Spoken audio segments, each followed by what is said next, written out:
To hell with the date on your birth certificate. Let's talk about what we have in common across generations. Life, sex, and tech at any age. Welcome to Age Blind with Nancy A. Shenker. Hey, boys and girls, it's Nancy A. Shenker with another episode of Age Blind, which is my new podcast. It's not that new anymore. I launched it in October, and it replaced the Geezer Proofer, How to Be a Badass After 50. So I am still a badass after 50, but I now have guests of all ages and stages. So this is one of my holiday episodes. So howdy Santa and whoever determines our holiday guilt every year. And I do even have my little sidekick here today. For those of you who are just listening, you can't see him. He is my elf on a shelf, but he's not on my shelf. He's like sitting just next to me doing naughty things. So that actually ties into the theme of this episode. If you're trying to figure out who's been naughty and nice this year, you're really going to have a tough time with us two ladies. My guest today is Kelli Brink, and she and I met about a year ago when she helped me out with social media for my podcast. And we became really fast friends. Even though we're 20 years apart, we are proof positive that age blindness is a real thing because we have so much in common. We become friends and cheerleaders for each other's businesses. And we even spent a few days together in Des Moines this past summer. I'm more of a city mouse, and Kelli grew up in rural Iowa, but we found out that we had so many things in common. In fact, something weird happened. There were a bunch of guys staying in our hotel for a golf trip, and they invited us to dinner. So we ended up being the dinner dates for about 12 golfers from Nebraska. Nothing naughty happened, I assure you of that. The other fun thing we did when I was in Iowa is we shared the national food or the local food of Iowa, which is a BPT, otherwise known as a breaded pork tenderloin, which was not as disgusting as it sounds, but it was definitely naughty for my diet. And then on my last night in town, we went to a country western bar where I was picked up by a 20-something-year-old guy, which was very flattering, but not a long-term relationship. But these are not Christmas appropriate stories. But because we're both naughty and nice, we are going to be going off the rails a little bit through this episode. So what else do Kelli and I have in common? We both love true crime. She's a true crime podcaster and has written 3 books about true crime. And we both like social media. And although it's a work thing for us and not an ego thing, it's something that we vibe on. And fun fact, we both have tattoos and we like weird themed bars. But on the nice side, we both happen to be mothers. I have 2 daughters and Kelli has 3 sons. And so we sometimes talk about motherhood. But most important to today's topic is that we both have a healthy dose of both naughty and nice running through our veins.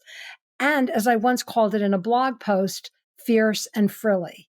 And it appeared in my blog, which is called Bad Girl, Good Business, because I really believe that we as women need to sometimes break rules in order to scale businesses and innovate. So enough blah, blah, blah from me. Welcome, Kelli. Is there anything else that you'd like to add that I didn't cover? Oh my goodness, you covered everything so thoroughly. Yes. Thank you so much for having me on again. I'm super excited for the Naughty and Nice episode. I love it. Yeah, it's very seasonal and it's very appropriate. And I hope it'll motivate other women who are listening in, and not just women, but the men who also love us and support my podcast. So tell me a little bit, Kelli, when you were a little girl, were you encouraged to be a good little girl? Like, how did that actually work? I know we're of 2 different generations. And in the 60s, pre-feminist era, there was a lot of emphasis on girls being good. What about you and your upbringing? No, I was not encouraged to be a good little girl. Definitely not. So my mom was busy. She went back to school when I was young, and I was in elementary school. She went back to college and got her nursing degree. She was busy focusing on her career.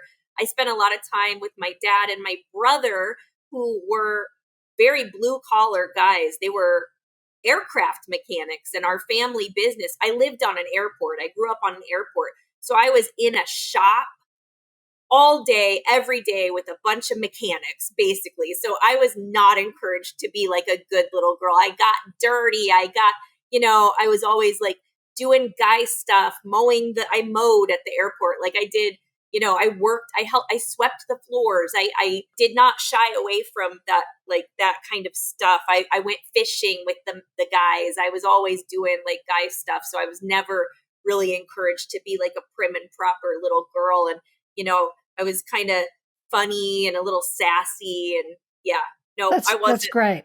Yeah. And I do think that, it was that is one area where growing up in a different generation made a big difference. My mother was one of the original feminists. She marched to the tune of her own drummer. I also had two brothers. I was taught from a very early age that I could be whatever I wanted to be and do whatever I wanted to do when I grew up. That said, I wasn't allowed to wear pants to school until I was in, I think, 8th or 9th grade. And there were things that girls just were trained not to do and behaviors that we were encouraged not to exhibit. So I was like a closet delinquent. I was not an overt delinquent when I was a kid. I got good grades. I behaved. In fact, I used to say that my nickname should have been Not Nancy, because if I ever did get busted doing something inappropriate, my teachers or even my own mother would say, "Oh, not Nancy. She couldn't be that person." So that's why what's been great about aging is that I finally feel like I can let my freak flag fly and be both naughty and nice. And do you think it's possible to be both naughty and nice? Like, what does nice mean to you versus naughty? For sure. I think it's very possible because I consider myself that way.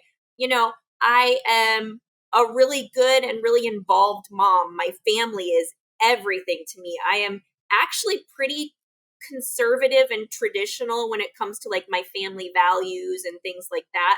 But I'm definitely naughty and a rule breaker. I'm covered in tattoos. I love to date kind of the bad boy. I date musicians and rock stars and people like that.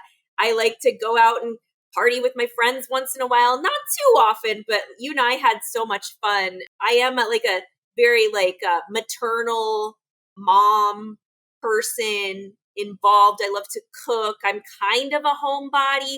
I feel like those are all like nice girl things, but there's a whole different side to me too. Oh, no, I totally agree. And I think if nothing else comes out of this episode, for the young women who are listening, I think it should be encouraging to them that they don't have to pick just one side.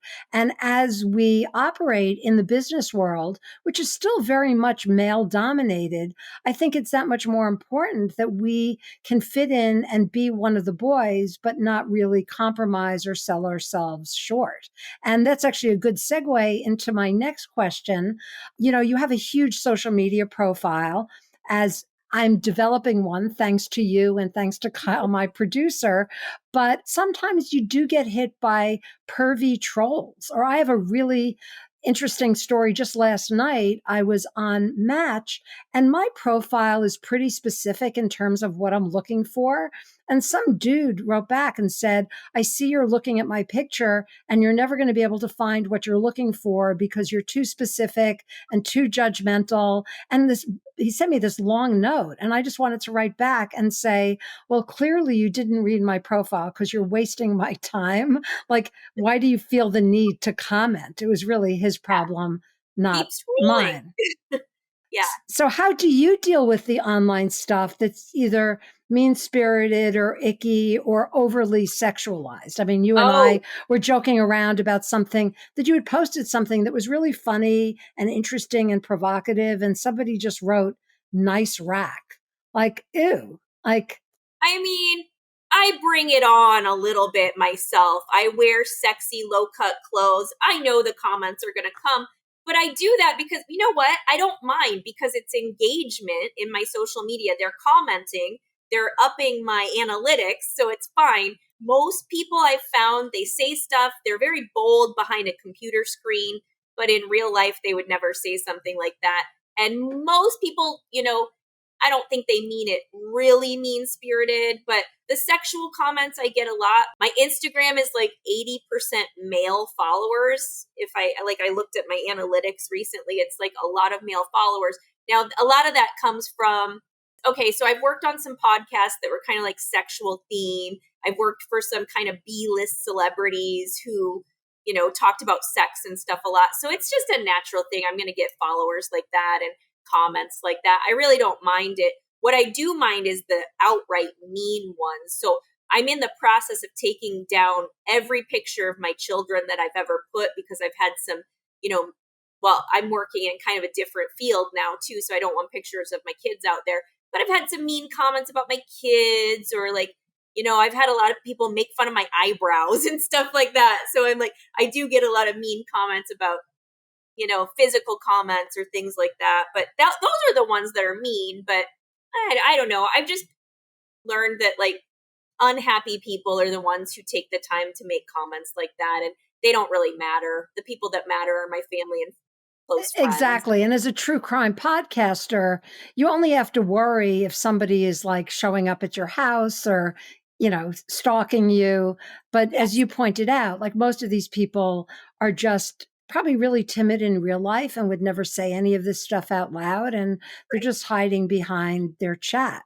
And something you and I talked about is the fact that you are on OnlyFans and have made some real money there, but that you keep it very separate from your professional life. Have you ever had a situation where maybe you've wanted to do, because you and I have talked about this, I've had clients who have not wanted to work with me because of things that I'm doing in my personal life or my social media life.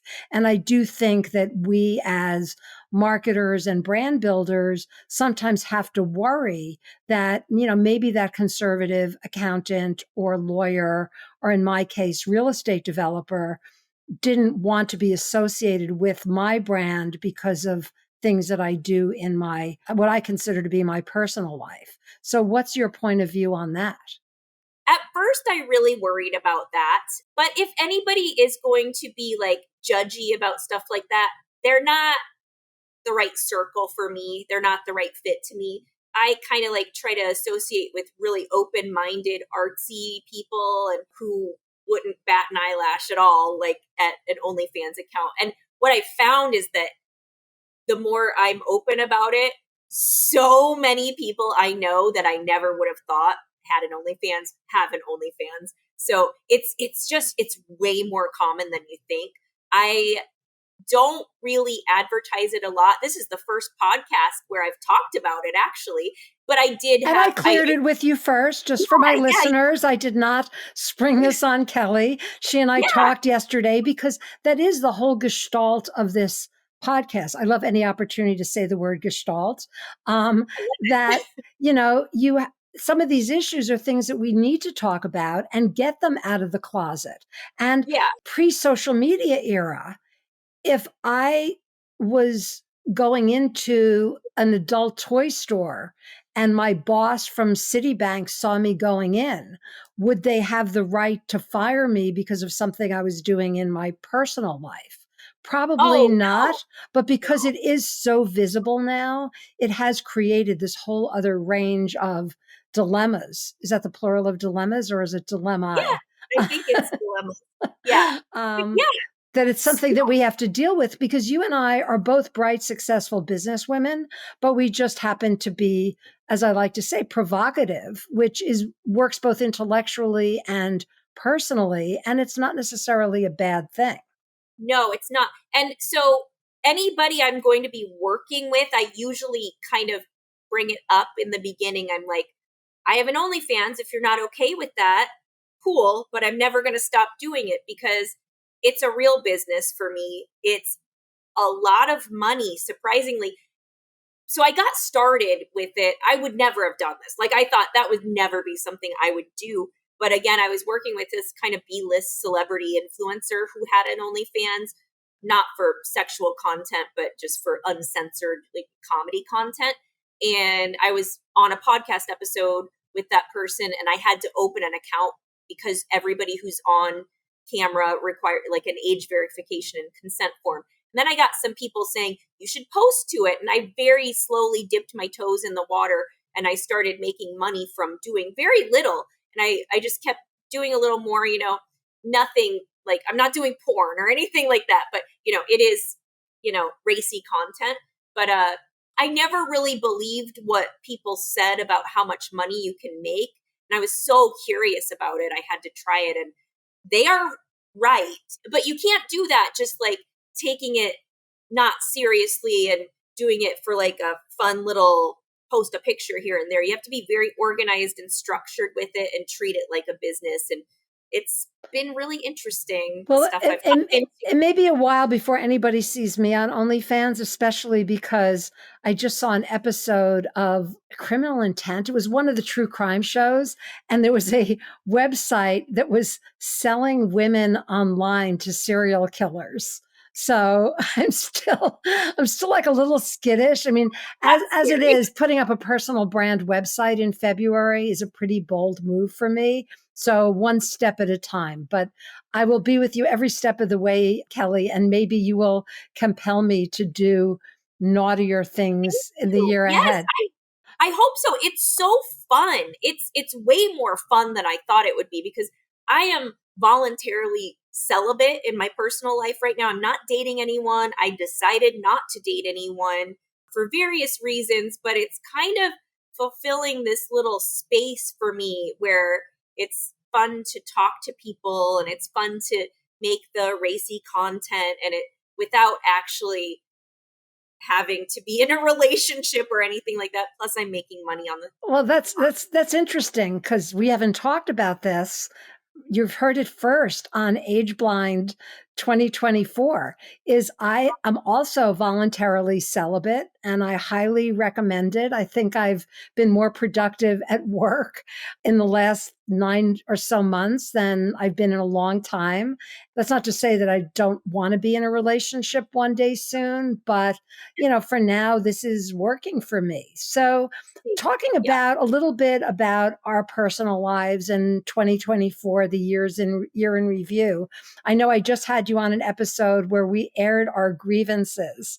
So now you get a chance, because you're my only guest. What are some things that have pissed you off in 2024, or bad behavior, or things you see that you don't want to see in 2025? Ooh, okay. Well, one of my biggest things, back to being celibate, relationships have been, and dating has been tough this year. I feel like, it's really hard to find someone. And besides that, like, a couple times I thought I found someone that was great, like, oh, this could really work. And then it just fizzles out for whatever reason. And I've been ghosted this year a couple times, which I think is the worst thing you could do to someone.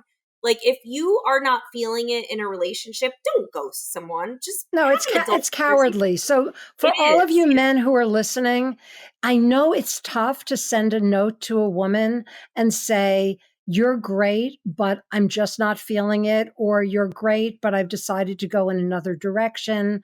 Like, it's so funny because I think that many men, I'm not going to generalize, have no problem firing people in their business lives, but they just struggle with letting somebody go in their personal lives. Whereas what they're doing, and I had written a post about this as well in my Dating After 50 series, vanishing on somebody when you've had either a small R or a big R relationship is just a cowardly douche move.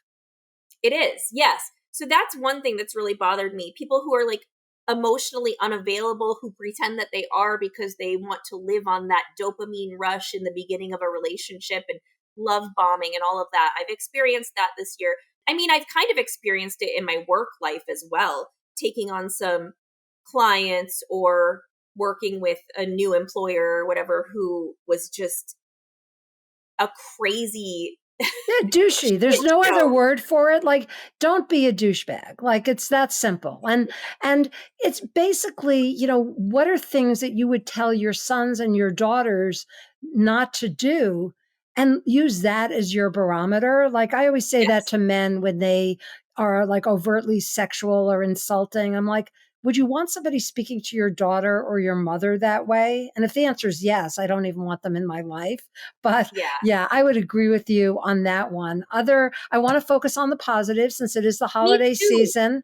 But I wanted to add though, I think I told you this the other day, in life, I don't feel like I lose. There is no losing. I feel like I'm either winning or I'm learning. And I've learned so much from every experience this past year. Probably more this year. I'm getting goosebumps. Like probably more. Are we gonna cry? Are we gonna cry? Maybe. I've learned so much this year, more this year than any other year in my life. And I think it's also due to getting older. I'm 47.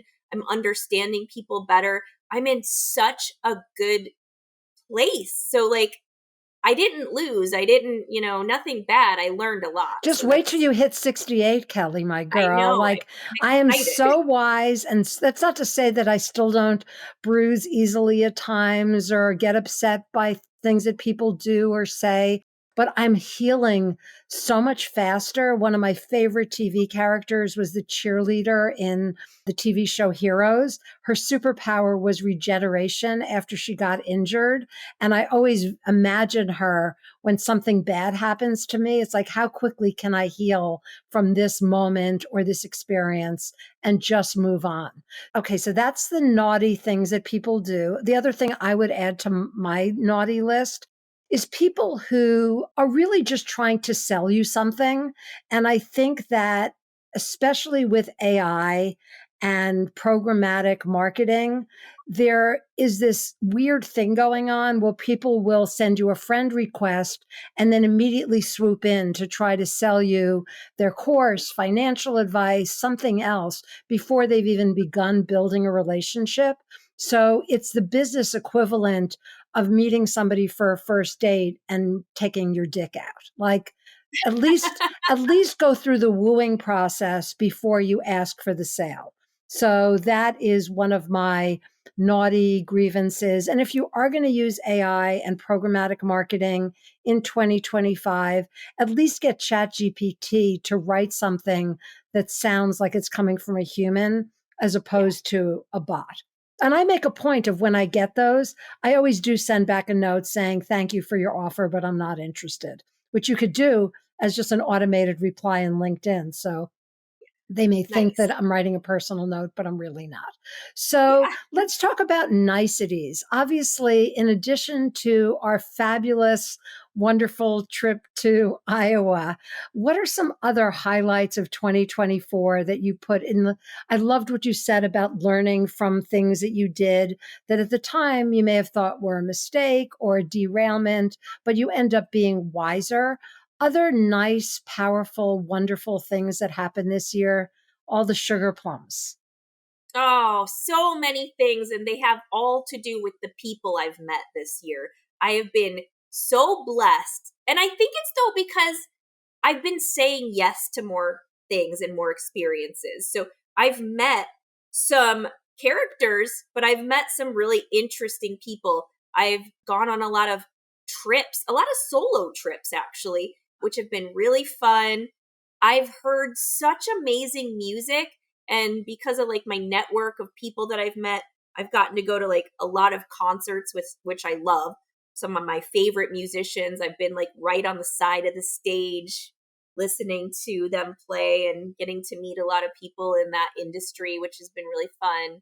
I've gone to national parks. I've been in the mountains. I've done a lot of kayaking, a lot of nature trips. All the beautiful things that feed my soul. I've been trying to do more of it this year. And that's the other thing that I think is really important, that to look at you or to look at me, you might have an opinion of who we are based on just what you see. I mean, today I'm wearing a turtleneck because I don't like showing my neck on camera because I'm of that age. But, I have this other side to me, as you do, where I also love live music and I cook and I bake and I knit and I have 2 daughters and 3 grandkids. So there's this whole other side of my life. I'm not as much of a nature girl as you are. Again, I'm a city mouse. But I think especially this holiday season, if you find yourself alone or depressed, think about those simple things that you like to do that bring you joy. And I know we've talked about true crime and Hallmark movies, which are like among two of the most favorite genres for women of all ages. And if I'm ever, lonely or bored watching an episode of Law and Order SVU or an Emily Henry novel or a Hallmark movie, those are things that will invariably cheer me up. What are some of your guilty little simple pleasures that cheer you when you're in a funk? Oh gosh. Well, right now, what I'm loving is, well, I decorated for Christmas really early this year before Thanksgiving even, and I have Christmas lights everywhere, just everywhere. I love ambient lighting. I have been just so cozy sitting in my sunroom on my couch with blankets with the Christmas lights on. It brings me so much joy. I'll turn on a Christmas movie. It's just totally my happy place. I've been cooking more, trying to spend a little more time at home too. I travel a lot, but like I've been finding so much joy in being home and cooking all my favorite foods. Same. In fact, I just gave Kyle, my producer, a box of 3 different kinds of cookies that I made yesterday. So I've got that whole like domestic side. And like you, I decorated for the holidays. This guy is sitting on my turntable. I have not yet started putting him in weird poses around my apartment, but that may be next. And, because as I said earlier, we as women need to support each other's businesses. Obviously, people could follow you on OnlyFans, but you didn't say this yourself, so I will give you the shameless plug. You have published 2 books with a third on the way. So how can people find your books? Yeah. So it's the same as my podcast. It's true crime sleep stories, kind of meant for people who like to fall asleep to crime stories with like a soothing narration.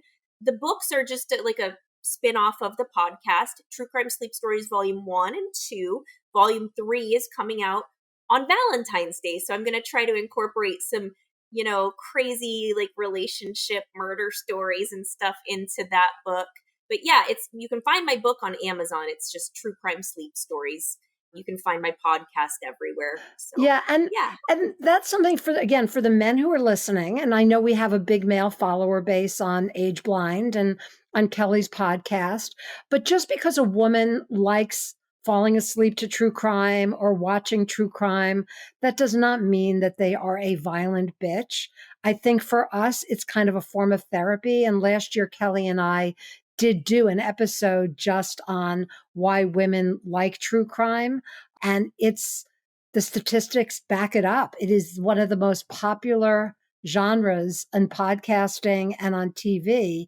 And I think it's a form of sublimation. It's like, a kind of porn for we women. So if you need to find a last minute holiday gift, true crime is always a good bet.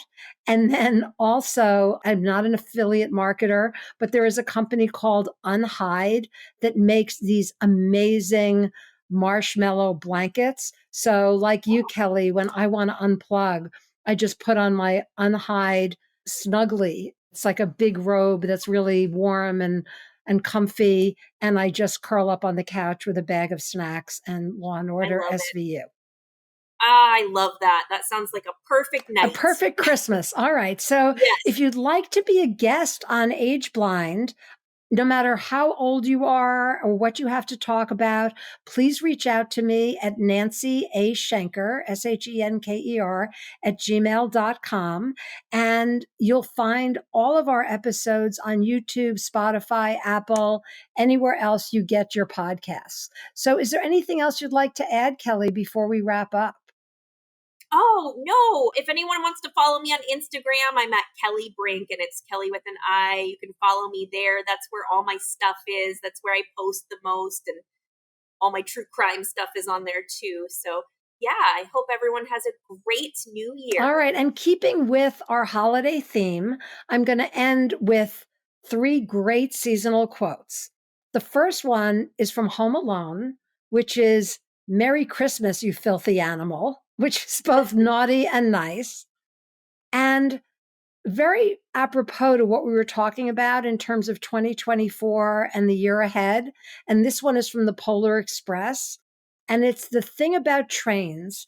It doesn't matter where they're going. What matters is deciding to get on, which I love, which also ties in with what Kelli and I have been talking about as far as our adventures.